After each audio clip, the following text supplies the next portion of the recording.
صلاۃ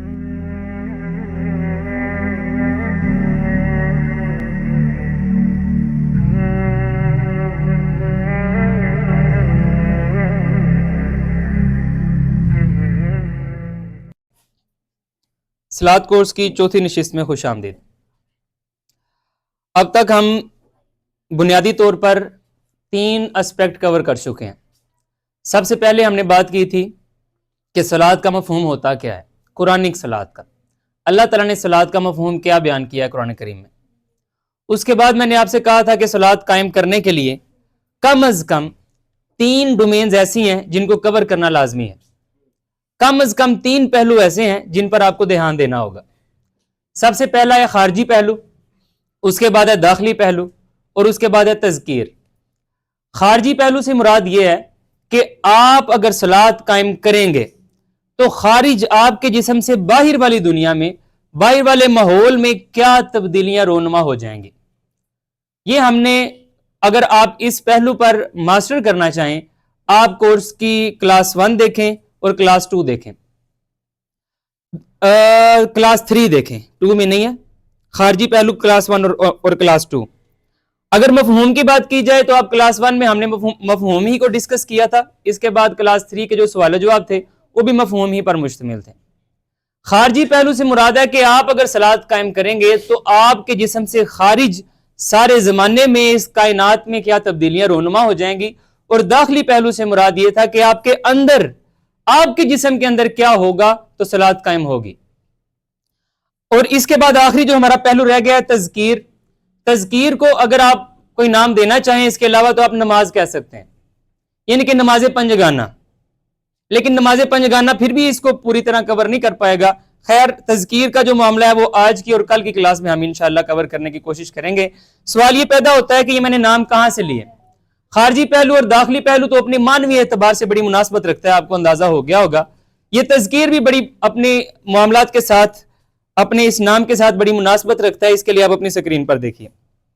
سورۃ طٰہٰ کی آیت نمبر 14 میں نے آپ کے سامنے لکھی ہوئی ہے۔ اللہ تعالیٰ فرماتے ہیں، اگر جلالت کے اعتبار سے دیکھا جائے نا، مال کے کائنات نے یہ اسلوب قرآن پاک میں کہیں اور آزمایا ہو، کہیں اور بیان کیا ہو، اتنی جلالت کے ساتھ میں نے کم از کم ایسا نہیں پڑھا۔ پڑھیے ذرا، اللہ تعالیٰ فرماتے ہیں اننی انا اللہ، بے شک میں اللہ ہوں، لا الہ الا انا، میرے سوا کوئی عبادت کے لائق نہیں ہے، فاعبدنی، پس تم میری عبادت کرو، وَأَقِمِ الصَّلَاةَ لِذِكْرِي، اور صلاۃ کو قائم کرو میرے ذکر کے لیے، صلاۃ کو میرے ذکر کے لیے قائم کرو۔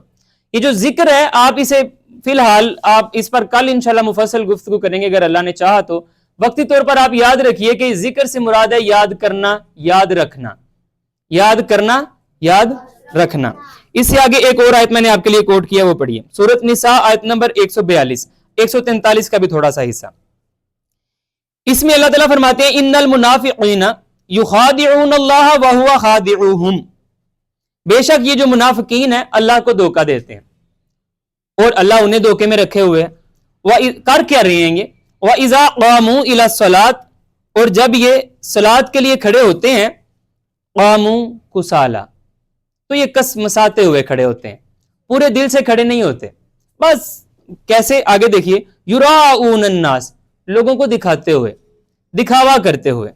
اور ایسا اب ذرا دیکھیے آگے اللہ تعالیٰ کیا فرما رہے ہیں، وَلَا يَذْكُرُونَ اللَّهَ إِلَّا قَلِيلًا، یہ جب صلاۃ کے لیے کھڑے ہوتے ہیں، یہ جب نماز کے لیے کھڑے ہوتے ہیں، وَلَا يَذْكُرُونَ اللَّهَ إِلَّا قَلِيلًا، اللہ کو بڑا تھوڑا یاد کرتے ہیں۔ یہ ان کا مسئلہ ہے، ایسا کرتے کیوں ہیں؟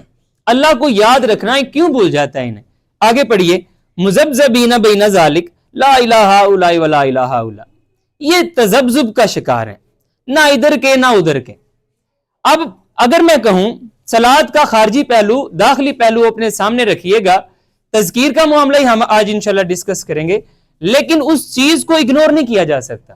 یہ جو نماز پنجگانہ ہے، بنیادی طور پر یہ صرف ایک یاد دہانی ہے، فرض ہے، فرض عین ہے، ہر ایک پر الگ الگ فرض ہے، لیکن کیوں؟ مقصد کیا ہے اس کا؟ اس کا مقصد تذکیر ہے، یاد دہانی۔ آپ صبح صبح اٹھیں، مال کے کائنات کے سامنے جھک جائیں کہ یا اللہ آج تو نے نیا دن دیا ہے، تیرا نظام قائم کر کے رہوں گا۔ آپ اس عہد کو نبھانے کی کوشش کریں، ایک لمبا گیپ ہے, ظہر تک آپ چلیں, جب آپ نے ایک دن کا حصہ گزار لیا دوبارہ آئیں, تجدید عہد کریں کہ یا اللہ یہ فجر سے ظہر تک مجھ سے یہ معاملات ہو گئے ہیں, یہ نہیں ہونے چاہیے تھے, یہ ہونا چاہیے تھا, میں اب ایسا کروں گا. پھر ایک چھوٹا سا گیپ, عصر کے وقت پھر آ جائیں, پھر یاد دہانی کیجیے کہ یا اللہ یہ میں نے عہد کیا تھا, میں نے نبھانے کی کوشش کی, یہاں پر یا اللہ میں پھسل گیا, اب نہیں کروں گا. اسی طرح مغرب اور عشاء اور تمام آپ کا دن مکمل ہو جائے گا. عشاء آخری آقا کی ایکٹیویٹی ہوا کرتی تھی اور فجر آقا کی پہلی ایکٹیویٹی ہوا کرتی تھی, یعنی کہ عشاء کے بعد آقا فوراً سو جایا کرتے تھے. عشاء کے بعد جاگنا آقا کو پسند نہیں تھا, ہماری طرح نہیں ہے کہ 7:30 نماز پڑھی اور 12 بجے سونا, ایسا نہیں تھا.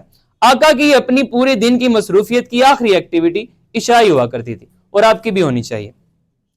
بہرکیف ایسا کیوں ہوتا ہے؟ یہ جو منافقین ہیں, پہلے میں آپ کو ایک بات بتاؤں, جب آپ کے سامنے میں کہوں نا منافقین, جب میں کہوں کافرین, جب میں کوئی ایسا لفظ بولوں تو آپ کو میری طرح لگتا ہوگا کہ یہ میری بات نہیں ہو رہی, یہ کسی اور گروہ کی بات ہو رہی ہے.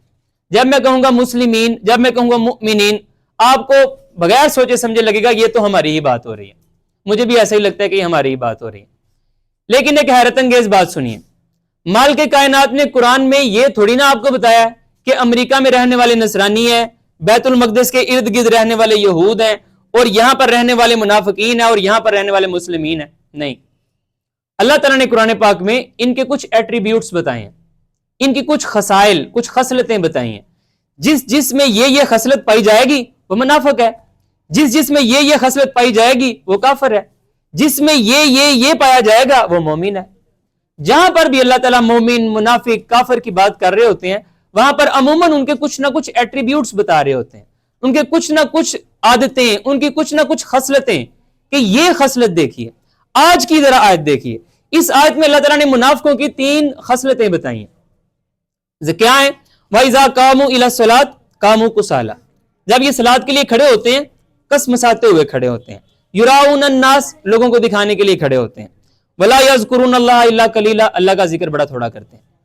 اگر ان تینوں میں سے کوئی ایک بھی عادت آپ میں پائی جا رہی ہے, جتنے % پائی جا رہی ہے اتنے % آپ بھی منافق ہیں. اور اللہ نہ کرے اگر یہ تینوں ہی آپ میں پائی جا رہی ہیں تو صلاۃ کے اعتبار سے, صلاۃ کے مضمون کے تحت آپ کلی طور پر منافق ہیں.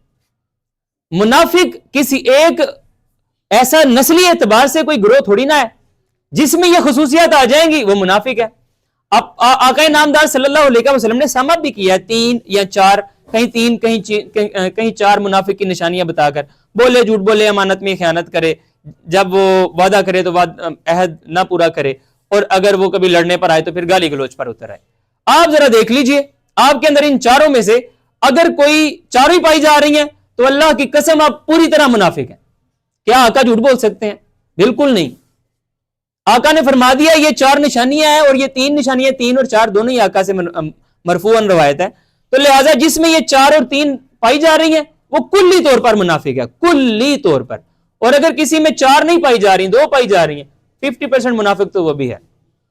تو بہرکیف جب منافقین کی بات ہو رہی ہو, میں بس آپ کو ایک طرز فکر دے رہا ہوں, تو قرآن جب کسی منافق کی بات کر رہا ہو آپ رکا کریں, وہاں پر ایک پاز اینڈ تھنک, تھوڑی دیر رکے اور سوچیں یہ کریکٹرسٹکس, یہ ایٹریبیوٹس میرے اندر تو نہیں ہے. اگر آپ کے اندر ہیں تو انہیں نکالیے, ورنہ آپ منافقین کی صف میں کھڑے ہیں اور وہی ہیں. آگے چلیے, یہ جو قرآن پاک ہے نا, یاد رکھیے گا الفرقان ہے, فرق کرنے والا ہے. یہ فرق کر کے بتائے گا کون مومن ہے اور کون کافر ہے.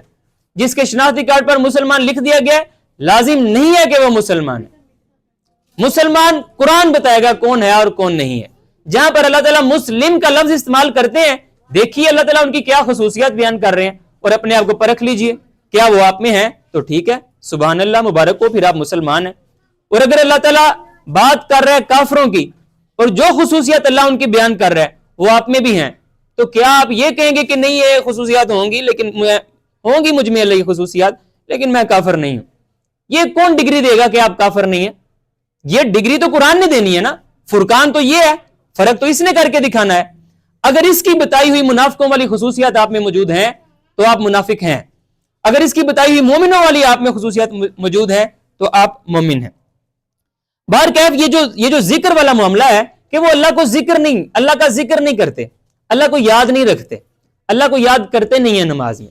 ویسے آپ میں اور مجھ میں اللہ کو یاد کرنے والے خیر معاملات اتنے ہیں تو نہیں ہے، لیکن یہ باقاعدہ طور پر جو نماز پنجگانہ کا جو ایک سٹرکچر ہے اس کو میں نے کل کے لیے رکھا ہوا ہے، کیونکہ آج میں وہ پورا آدھے گھنٹے میں کر نہیں سکتا تھا، اس لیے میں نے اسے شروع نہیں کرنا چاہ رہا۔ البتہ ایک بات میں اس سے ملتی جلتی ضرور آپ سے بات کروں گا، آپ کو اندازہ ہوگا کہ اکثر اوقات نماز میں آپ کو کچھ خیال آتے ہیں، کوئی نہ کوئی خیالات آ جاتے ہیں۔ آنکھیں بند کیجئے اور سوچئے کون سے خیالات ہیں۔ آپ کو جو خیالات آتے ہیں یہ معاملات آپ کے لیے میٹر کرتے ہیں۔ اللہ تعالیٰ کا ذرا آگے والی آیت پڑھیے، میں نے جو آپ کے لیے کوٹ کی ہے، سورۃ توبہ آیت نمبر 24۔ اللہ تعالیٰ فرماتے ہیں، یہ میں نے اوپر نا ریڈ کلرز میں ایک گروہ لکھا ہوا ہے اور گرین کلر میں دوسرا گروہ۔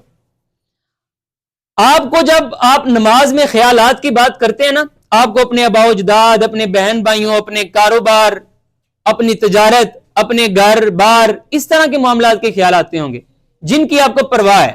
سنیے، اللہ تعالیٰ فرماتے ہیں قُلْ إِن كَانَ آبَاؤُكُمْ وَأَبْنَاؤُكُمْ وَإِخْوَانُكُمْ وَأَزْوَاجُكُمْ وَعَشِيرَتُكُمْ وَأَمْوَالٌ اقْتَرَفْتُمُوهَا وَتِجَارَةٌ تَخْشَوْنَ كَسَادَهَا وَمَسَاكِنُ تَرْضَوْنَهَا، اگر یہ 8 چیزیں، یہ 8 محبتیں واللہ وہ اللہ نے بیان کی ہیں جو کلی طور پر جائز ہیں، کلی طور پر اللہ چاہتا ہے کہ آپ ان سے محبت کریں۔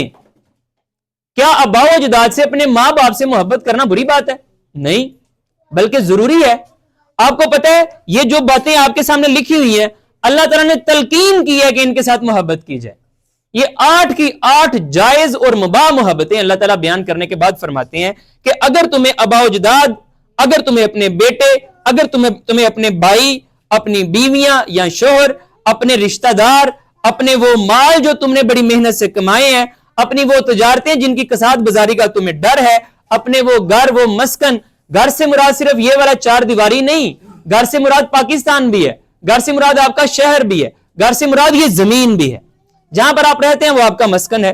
وَمَسَاكِنُ تَرْضَوْنَهَا، یہاں پھر آپ کے مسکن، یہ جن پر تم راضی ہو، جو تمہیں پسند ہیں۔ آگے دیکھیے، احب الیکم من اللہ ورسولہ وجہاد فی سبیلہ، اللہ اور اس کے رسول اور اس کے راستے میں جہاد سے تمہیں زیادہ عزیز تر ہو گئے ہیں، یہ زیادہ محبوب ہو گئی ہیں۔ یہ 8 محبتیں جو اللہ نے خود تلقین کیا کرو لیکن سیکنڈ پرائیورٹی پر۔ اگر یہ اللہ سے آگے گزر گئی ہیں، اللہ کے رسول سے آگے گزر گئی ہیں، اگر یہ جہاد سے آگے گزر گئی ہیں تو بس پھر آگے فَتَرَبَّصُوا حَتَّى يَأْتِيَ اللَّهُ بِأَمْرِهِ وَاللَّهُ لَا يَهْدِي الْقَوْمَ الْفَاسِقِينَ۔ تو پھر رکو ذرا کہ اللہ ذرا تمہارے بارے میں اپنا فیصلہ فرما لے۔ اللہ تمہیں اب بتاتا ہے تم نے فیصلہ کر لیا ہے، یہ 8 محبتیں تمہیں اللہ سے، اللہ کے رسول سے، اللہ کے راستے میں جہاد سے زیادہ عزیز ہو گئی ہیں، اتنی عزیز کہ نماز میں بھی ان کے خیال۔ یہ جب آپ تذکیر کے لیے آئے ہیں، تذکیر کے لیے، اب آپ آگے انہی کو یاد کر رہے ہیں، اپنے اس کاروبار کو، اس تجارت کو، اس جو کچھ بھی ہے، اپنے جائز معاملات کو، اب بھی تمہیں وہ اللہ کے رسول اور جہاد سے زیادہ محبوب ہے، تو پھر رکو ذرا، صبر کرو، اللہ تمہارے بارے میں کچھ فیصلہ فرما لے۔ لیکن ایک بات یاد، آپ کو پتہ ہے جہاد، آپ کو تو خیر پتہ ہے لیکن ریکارڈنگ ہو رہی ہے تو میں بتا دوں، جہاد کے تحت صرف جنگ تھوڑی نہ آیا کرتی ہے، جہاد سے مراد تو جد و جہد ہے، سخت ترین کوشش، ایسی کوشش کے حد کر دیں آپ۔ تو اگر یہ اللہ کے معاملے میں حد کر دینے والی کوشش کم تمہارے لیے اہم ہے، اور تمہارے ماں باپ، تمہارے بہن بھائی اور تمہارے بچے، تمہاری بیویاں، تمہارے شوہر، تمہارے مال جو تم نے کمائے ہیں، تمہاری تجارتیں، تمہارے گھر، تمہیں یہ زیادہ عزیز ہیں، تو فَتَرَبَّصُوا، پھر صبر کرو۔ اب فیصلے کی باری آ گئی ہے، آگے سنیے، اللہ تعالیٰ فرماتے ہیں وَاللَّهُ لَا يَهْدِي الْقَوْمَ الْفَاسِقِينَ، اللہ ایسے فاسقوں کو ہدایت نہیں دیا کرتا۔ فاسق ایک ٹرم ہے قرآن کی، امید ہے آپ نے کافی مرتبہ میرے ساتھ اس پر بات سنی ہوگی یا کی ہوگی، پڑھا ہوگا ہم نے مل کے اس پر، لیکن ایک بات یاد رکھیے گا کہ فاسق اتنی بڑی ڈگری ہے، اتنی بری ڈگری ہے، مالک کائنات نے نا قرآن پاک کو یہ چشمہ ہدایت ہے، جو یہ نور ہدایت کو بھی اللہ تعالیٰ نے سورہ بقرہ میں فرمایا کہ میں کئیوں کو اس کے ساتھ ہدایت دے دیتا ہوں اور کئیوں کو اس کے ساتھ گمراہ کر دیتا ہوں۔ وَمَا يُضِلُّ بِهِ إِلَّا الْفَاسِقِينَ، لیکن فاسقوں کو صرف میں اس سے گمراہ کرتا ہوں۔ یعنی کہ فاسق اتنی بری چیز ہے، وہ قرآن پڑھ کر بھی گمراہی ہوگا۔ یہ تو قرآن کا فیصلہ ہو گیا نا۔ تو لہٰذا یہ جو ان محبتوں کو، ان 8 محبتوں کو اگر آپ نے ان 3 محبتوں پر، اللہ، اس کے رسول اور جہاد پر فوقیت دے دی ہے تو پھر آپ فاسق ہیں. یہ ڈیفینیشنز ہو رہی ہیں. وما ہوا بالہزل، یہ کوئی ہزل تھوڑی نہ ہے. انہ لقول فصل، یہ فیصلے کی باتیں ہیں، فیصلے ہو رہے ہیں. سیکھیے فاسق کون ہوتا ہے، اور پھر ان کریکٹرسٹکس کو، ان ایٹریبیوٹس کو اپنے اندر سے اکھاڑ پھینکیے زبردستی، ورنہ تو آپ قرآن بھی پڑھیں گے تو گمراہی ہوں گے. یہ قرآن کا فتویٰ ہے. تو لہٰذا ان 8 رشتوں کو اللہ تعالیٰ نے بیان کر کے اب آپ کو سمجھ آئے گی کہ نماز میں خیال آیا کیوں کرتے ہیں. کیونکہ یہ چیزیں آپ کو اللہ، اس کے رسول اور جہاد سے زیادہ محبوب ہیں. انہی کے خیال آیا کرتے ہیں نا. آپ 2 منٹ کے لیے آنکھیں بند کیجئے، ویڈیو پاز کر دیجئے، آپ کے لیے میں چلے رک جاتا ہوں. آپ ذرا پاز کر کے 2 سیکنڈ سوچئے تو صحیح، نماز میں خیال کون سے آیا کرتے ہیں؟ انہی 8 میں سما جائیں گے جو بھی آیا کرتے ہیں. کسی کو آپ اپنی زوجہ سمجھتے ہوں گے، کوئی ہوگی. کسی کو آپ اپنا بھائی سمجھتے ہوں گے، کوئی ہوگا. کسی کو آپ اپنا مال سمجھتے ہوں گے، کوئی آپ کا مال ہوگا. کسی میں آپ کو نقصان کا ڈر ہوگا، کوئی نقصان ہو رہا ہوگا. تو لہٰذا انہی چیزوں نے آپ کو ڈسٹریکٹ کرنا ہے، صلاۃ میں اپنی طرف کھینچنا ہے. تو اگر آپ ان پر ان 3 محبتوں کو غالب کر دیں، سارے خیالات بند ہو جائیں گے. اور یہ خیالات کیسے بند ہوں گے، یہ تو انشاءاللہ کل کی نشست میں ہم بات کریں گے. کل کی نشست کے بعد بھی نماز پڑھ کے آپ سوچئے گا، کیا ممکن ہے آپ صلاۃ میں کھڑے ہوں اور کسی کا خیال آ جائے؟ ممکن ہی نہیں ہے. لیکن یہ کیسے ممکن نہیں ہے؟ کچھ بچوں کو تو پہلے ہی آپ میں سے پتا ہوگا. بچے میں ویسے اب رسمی طور پر کہہ دیتا ہوں بینگ اے ٹیچر، مجھے پتا ہے آپ سب بڑے ہیں. کچھ کو تو پہلے ہی پتا ہوگا، لیکن جن کو نہیں پتا انشاءاللہ کل کی نشست میں انہیں بھی پتا چل جائے گا. فی الحال آگے چلیے. یہ جو آپ کو اگر خیال کہیں آئے نا، تو پھر آپ یاد رکھیے گا نماز میں آپ کو کیا ملنا ہے. وہ علامہ اقبال کا شعر آپ کو یاد ہے، جو میں سر بسجدہ ہوا کبھی تو زمین سے آنے لگی صدا، تیرا دل تو ہے صنم آشنا. تجھے کیا ملے گا نماز میں؟ یعنی اگر آپ سجدے کے لیے رکی، آپ نے زمین پر سجدہ اس زمین پر کیا ہے جس زمین نے ابو بکر کے سجدے دیکھے ہوئے ہیں. اس زمین پر آپ سجدہ کر رہے ہیں جس نے علی المرتضیٰ کے سجدے دیکھے ہیں. حسین کا آخری سجدہ یہ گواہ ہے زمین اس کی. آپ کے وہ سجدے جن میں اللہ کا ذکر ہی موجود نہ ہو، جن میں کاروبار، کساد بازاریاں اور یہ رشتے موجود ہوں، کیا اب یہ صنم بن چکے ہیں، یہ بت بن چکے ہیں. انہیں توڑنا لازم ہے. یہاں پر آپ کو ابراہیم بننا پڑے گا. اب ذرا آپ کو اقبال کے یہ شعر کی بھی سمجھ آئے گی کہ جو میں سر بسجدہ ہوا کبھی تو زمین سے آنے لگی صدا، تیرا دل تو ہے صنم آشنا. تیرا دل تو اللہ کا آشنا ہی نہیں ہے، اسے تو اللہ کی پہچان ہی نہیں ہے. آشنا پہچان کو کہتے ہیں، کسی پہچان والے کو. تیرا دل تو ہے صنم آشنا. تو نماز میں اللہ سے ملاقات کرنے آیا ہے اور دھیان تیرا اپنے کاروبار کی طرف ہے. تجھے کیا ملے گا نماز میں؟ آپ دوبارہ اس کو پڑھیں، تجھے کیا ملے گا نماز میں؟ اور یقین جانیے اقبال صحیح کہہ رہا ہے. آگے چلیے. ایک نا البتہ ایک کل اس کو کور کرنا مشکل ہو جائے گا، تو ایک میں آپ کے اندر سے آج بت توڑنا چاہتا ہوں. وہ ذرا دیکھیے. عام طور پر ایسا ہوتا ہے کہ ہمیں لگتا ہے، کل ایک آپ جانتے ہیں سوال بھی آیا تھا کہ ہم نماز بڑی دل جمی سے پڑھ رہے ہوتے ہیں اور کوئی ہمیں کہتا ہے کہ یہ دیکھو حدیث، تو ہمیں لگتا ہے ہم تو غلط کر رہے ہیں. تو میں نے کہا تھا کل ہم انشاءاللہ اس کو کور کریں گے، کیونکہ وہ تذکیر کا ہی پہلو تھا. بنیادی طور پر یہ اگر سمجھ لیا جائے نا، اگر یہ وقتی طور پر سمجھ لیا جائے کہ امت میں نماز پڑھنے کے 4 مختلف طریقے رائج ہیں یا 3 مختلف طریقے رائج ہیں، اگر کوئی یہ کہہ دے اور اگر کسی کا دل یہ مان لے کہ ہاں یار شیعہ تو 3 نمازیں پڑھتے ہیں، ہم 5 پڑھتے ہیں، یا وہ تو ہاتھ چھوڑ کر پڑھتے ہیں، ہم ہاتھ باندھ کر پڑھتے ہیں، وہ رفع دین کرتے ہیں وہ صحیح کرتے ہیں، یا یہ نہیں کرتے تو یہ صحیح کرتے ہیں، کیا یہ 4 5 7 جتنے بھی آپ اس کو ملا کے بن لیں، کیا یہ مختلف طریقے ہیں؟ اگر یہ خیال بھی دل میں پیدا ہو جائے تو میں آپ سے ایک سوال کرتا ہوں. یہ وہ قرآن جس کی حفاظت کا ذمہ مالک کائنات نے خود لیا ہے، اور اس نے قرآن نہیں کہا تھا، وہاں پر ذکر کہا تھا. نحن نزلنا الذکر، میں نے اور ہم نے اس ذکر کو نازل کیا ہے. وَإِنَّا لَهُ لَحَافِظٌ، ہم ہی اس کی حفاظت کر کے دکھائیں گے. اللہ نے پھر کیا حفاظت کی؟ اگر ذکر ہی کے 4 طریقے ہو گئے، کوئی کہہ رہا ہے یہ ٹھیک ہے یہ غلط ہے، کوئی کہہ رہا ہے یہ ٹھیک ہے یہ غلط ہے، پھر کیا حفاظت کی اس نے؟ اگر اس کا بنیادی مین سٹریم بنیادی موضوع صلاۃ ہی محفوظ نہیں رہا، اگر اسی کا کوئی کہہ رہا ہے یہ طریقہ ہے، کوئی کہہ رہا ہے یہ طریقہ ہے، کوئی کہہ رہا ہے یہ طریقہ ہے، یہ ان کو نہیں مانتے یہ ان کو نہیں مانتے، اگر بنیادی موضوع صلاۃ ہی محفوظ نہیں رہا، ذکر کی حفاظت کیا لی اللہ تعالیٰ نے اور اس کو کیا پھر اللہ نے نبھایا؟ اگر یہ سمجھ لیا جائے تو اس کا نتیجہ پھر یہ نکلتا ہے، یقین جانیے صلات کلی طور پر محفوظ ہے، کلی طور پر محفوظ ہے، کلی طور پر محفوظ ہے۔ اب ذرا دیکھیے، اب بہرکیف نماز کے جو بنیادی طور پر میں نے اگر آپ کسی اہل تشیع کے ساتھ بیٹھ جائیں گے نا، ان کے کسی عالم دین کے ساتھ، عالم دین چھوڑیں، بس ویسے جو تھوڑا بہت میرے جیسا بولنا جانتا ہو، تو آپ یہ بات مان کر اٹھیں گے لازمی طور پر کہ ہاتھ چھوڑ کر پڑھنا ہی آقا کا طریقہ تھا۔ اور اگر آپ کسی اہل حدیث کے ساتھ بیٹھ جائیں تو آپ پر لازم ہے آپ یہ مانیں، ورنہ آپ کافر ہو جائیں گے، حدیث نہ مانیں گے کہ آقا کا طریقہ ہے کہ آپ بار بار یعنی ہر رکن سے پہلے، ہر میجر رکن سے پہلے رفع الیدین کریں۔ اور اگر آپ کسی اہل سنت کے پاس بیٹھ جائیں، لازمی طور پر آپ کو مان کر اٹھنا پڑے گا کہ ایک ہی مرتبہ رفع الیدین کرنا آقا کا طریقہ ہے، باقی ویسے ہی نماز۔ تینوں کے تینوں، اب میں نے ویسے بہت زیادہ دلائل اس میں رکھے نہیں ہیں، پچھلی مرتبہ جب ہم نے کورس کیا تھا مجھے لگتا ہے ہم نے انٹر کیے تھے۔ ابھی میں نے البتہ آپ کی پھر بھی ذوق کی تسکین کے لیے صحیح الاسناد احادیث ویسے میں نے کوٹ کی ہیں، ابھی میں آپ کو دکھاتا بھی ہوں کہ یہ جو اہل تشیع ہیں یا جو اہل حدیث ہیں یا جو اہل سنت ہیں، یہ مختلف طریقوں سے نماز نہیں پڑھ رہے، ایک ہی طریقے سے سب نماز پڑھ رہے ہیں۔ اس بات کو سمجھنے کے لیے پہلے آپ ایک بات سمجھ لیجئے، نماز کے دو حصے ہیں، ایک اختیاری حصہ ہے، ایک لازمی حصہ ہے۔ ایسے ہی جیسے آپ کے مضامین کے دو حصے ہوتے ہیں، ایک لازمی ایک اختیاری۔ لازمی تو کرنا ہی کرنا ہوتا ہے، کرنا ہی کرنا ہوتا ہے۔ اختیاری آپ کا اختیار ہے، آپ ایسے کریں ایسے کریں یا ایسے کر لیں۔ اب یہ بات میں نے کیسے کر دی ہے؟ آقا نامدار صلی اللہ علیہ وسلم کی نماز کو اگر کثیر افراد نے کوٹ کیا ہے کہ میں نے ایسے دیکھا، میں نے ایسے دیکھا، میں نے ایسے دیکھا، وہ سب کے اندر یہ چیزیں موجود تھیں۔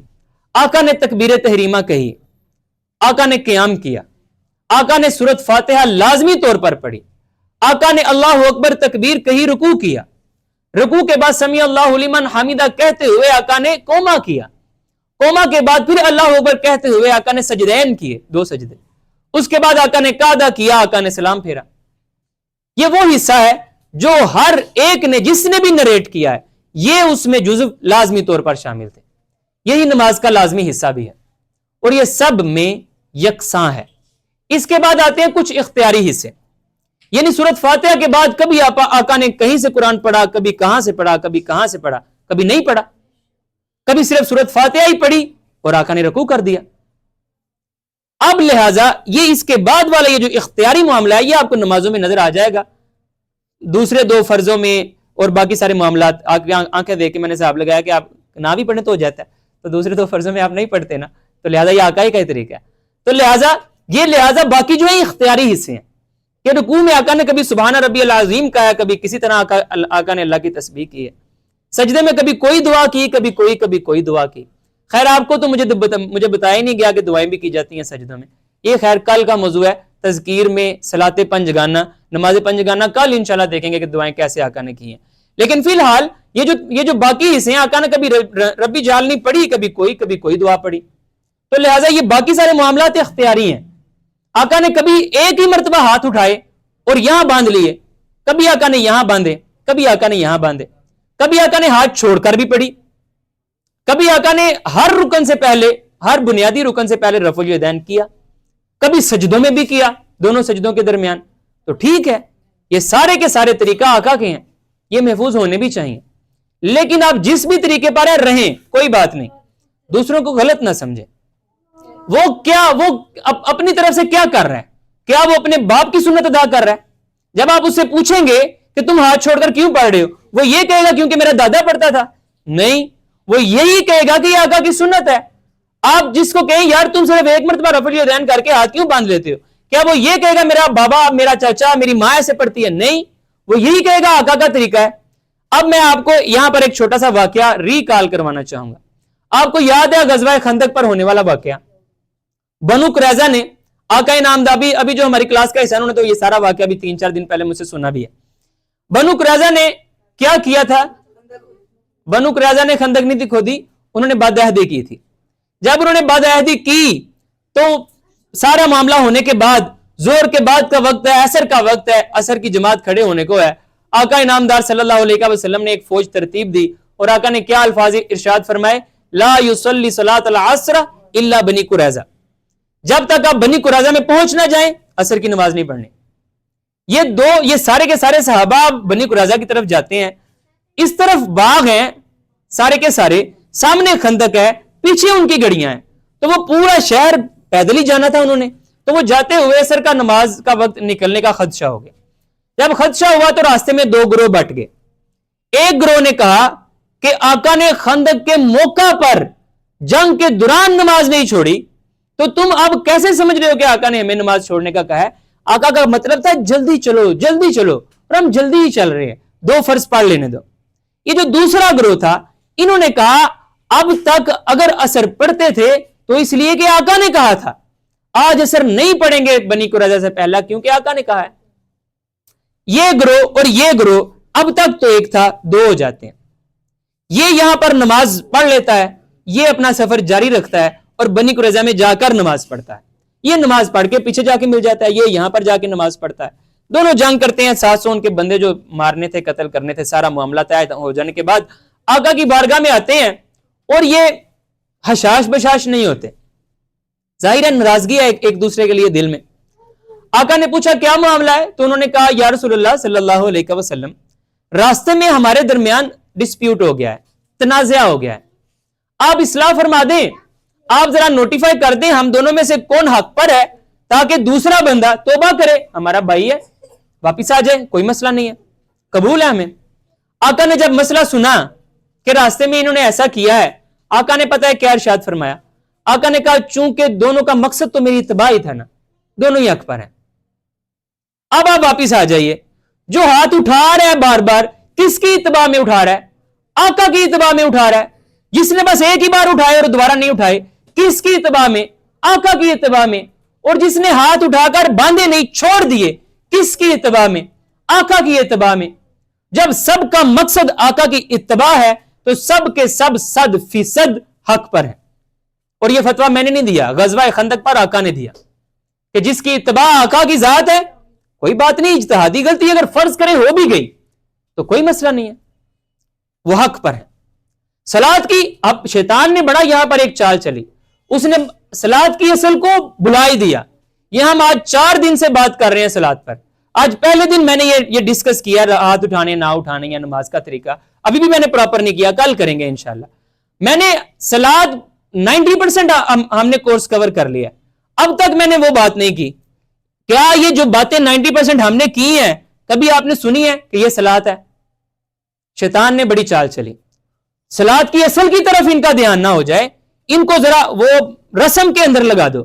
یہ پاؤں کتنے کھولنی ہے؟ 9 سے 10 انچ کھولنے چاہیے, بس نہیں تھوڑے کم. یہ چیچی سے چیچی ملنی چاہیے, یہ کندھا تھوڑا فاصلہ رہ گیا یار, ساتھ مل کے ذرا کھڑے ہو جاؤ. یہ سارے فروئی معاملات تھے. یہ ساری رسم کہتے ہیں کسی چیز کی ظاہری کیفیت کو. ایسے ہی جیسے آپ اردو لکھتے ہیں تو اس لکھائی کو کہتے ہیں رسم الخط. جو لکھا ہوا ہے وہ ہے خط. اس کا جو ظاہری صورت میرے سامنے مجھے نظر آ رہی ہے, جو سکرین پر آپ کو نظر آ رہی ہے, یہ ہے رسم الخط. یہ لکھا ہوا جو آپ کو نظر آ رہا ہے, تو لہذا رسم ظاہری کیفیت میں لگا دیا. وہ علامہ اقبال کہتے ہیں نا, رہ گئی رسم ازاں روح بلالی نہ رہی, فلسفہ رہ گیا تلقین غزالی نہ رہی. یہ علم الکلام میں پھنسا دیا پوری طرح سے, تاکہ حقیقت کی طرف دھیان نہ جائے. وہ نہ ہوگی یہ سائنس میں بھی ترقی کر لیں, کیونکہ صلات تو تب ہی قائم ہوگی جب آپ سائنس میں بھی ترقی کریں گے. صلات کا تو پوری طرح سے معیشت مضبوط کرنی ہے, یہ صلات کا حصہ ہے. جسم مضبوط کرنا ہے, یہ صلات کا حصہ ہے کافروں کو دکھانے کے لیے. بھائی ٹائم دکھا رہے ہیں, 28 منٹ ہو گئے. باہر کیا وہ علامہ اقبال کا ایک شعر سنیے. اب آگے ویسے میں نے آپ کے لیے حدیث کوٹ کی ہیں, وہ پھر کل آپ کو انشاءاللہ دکھائیں گے. علامہ اقبال کہتے ہیں طب مشرق کے لیے موضوع یہی افیون تھی, ورنہ قوالی سے کچھ کم تر نہیں علم الکلام. تو یہ علم الکلام میں ہمیں شیطان نے پھنسا کے رکھ دیا تاکہ ہم ایک دوسرے کے گریباں رہیں, بس ہاتھ میں ہمارے کہ تم رفع ذہن چھوڑ دو, تم شروع کر دو. اب یہ حدیثیں ویسے میں نے کوٹ کی ہوئی ہیں, میں آپ کو دکھاؤں. یہ دیکھیں میں نے یہ آپ کے لیے کوٹ بھی کی ہیں, لیکن میں کل کے اب لیکچر میں انشاءاللہ آپ کو دکھا دوں گا. ربنا لا تزغ قلوبنا بعد اذ ہدیتنا وہب لنا من لدنک رحمہ انک انت الوہاب.